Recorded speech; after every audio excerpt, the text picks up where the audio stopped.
Assalamualaikum warahmatullahi wabarakatuh.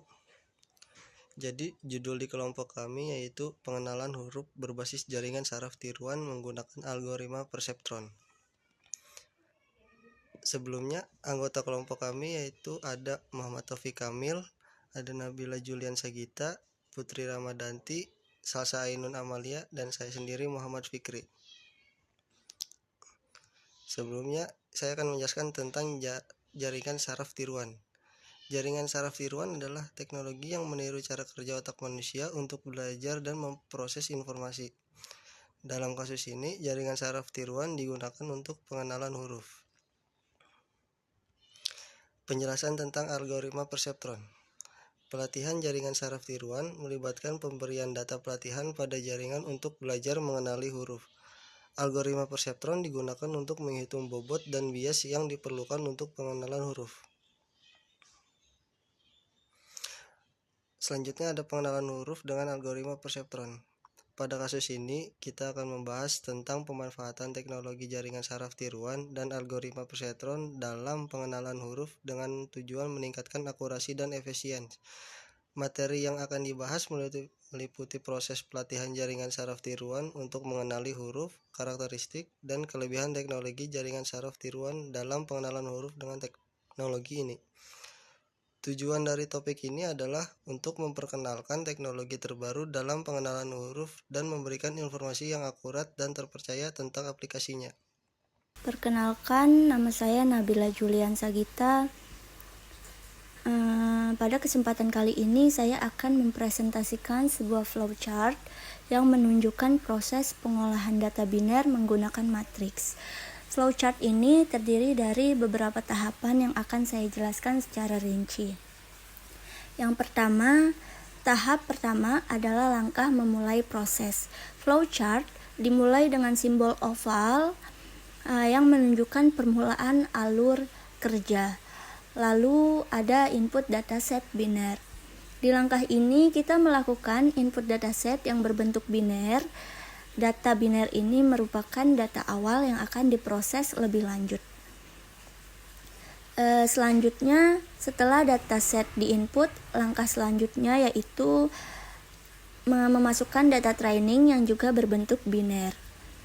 Data training ini akan digunakan untuk melatih model dalam mengenali pola, lalu membuat matriks 7x9. Matriks ini akan digunakan untuk mengubah data training menjadi bentuk yang bisa diolah. Selanjutnya, setelah matriks dibuat, data training yang telah diinput akan diubah ke dalam bentuk matriks. Lalu di langkah ini kita menginisialisasi data bias dengan nilai 0. Bias ini nantinya akan digunakan dalam perhitungan. Perhitungannya seperti yang kita lihat ini. FA dikurang N sama dengan bias lama ditambah data training ke 0 dikali dataset ke 0. Ditambah data training ke N dikali dataset ke N. Lalu kita akan mengetahui hasilnya. Jika hasil FA mendekati data training, jika ya, maka menampilkan tampilan pola A.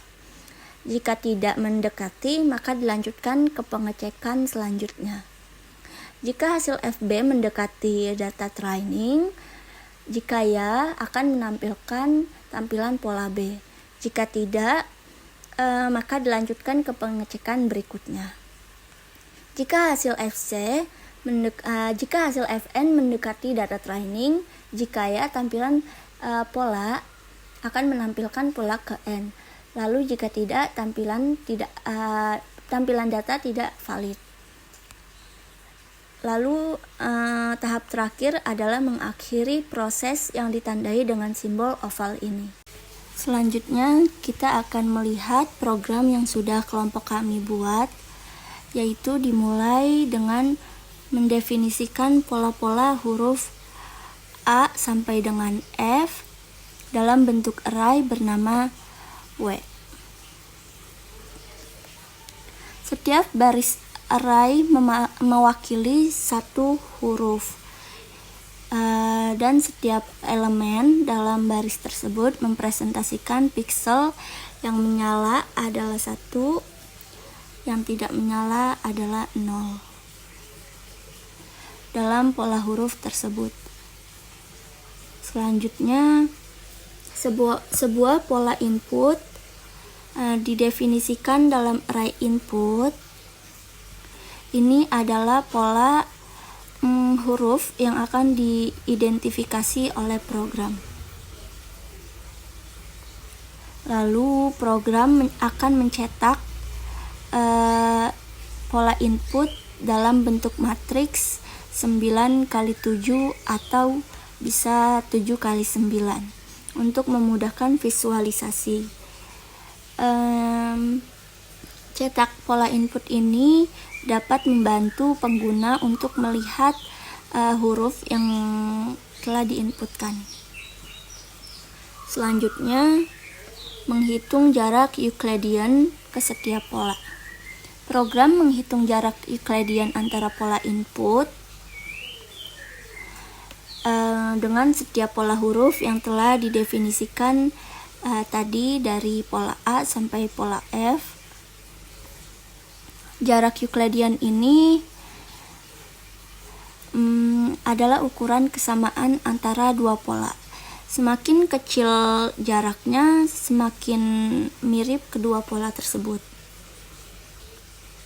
Lalu, setelah menghitung jarak ke semua pola, program mencari jarak terkecil.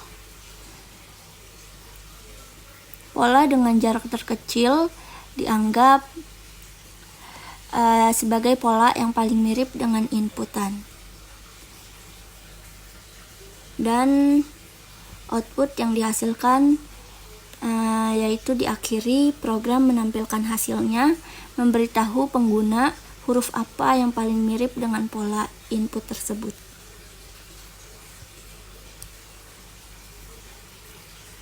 Cara kerja program ini mirip dengan bagaimana otak kita mengenali huruf. Kita membandingkan apa yang kita lihat dengan pola-pola huruf yang sudah kita kenal dan memilih yang paling mirip. Selanjutnya saya akan merun program ini, yaitu hasilnya seperti ini. Pola huruf dalam matriksnya seperti ini. Outputnya adalah mendekati pola huruf A. Excelnya seperti ini. Data mainnya didapat dari sini. Untuk 0, saya tidak beri warna. Namun untuk nilai 1, saya beri warna hitam. Untuk mempermudah memasukkan setiap datanya. Mungkin itu saja yang dapat kami sampaikan, kurang lebihnya mohon untuk dimaafkan. Wabillahi taufik wal hidayah. Wassalamualaikum warahmatullahi wabarakatuh.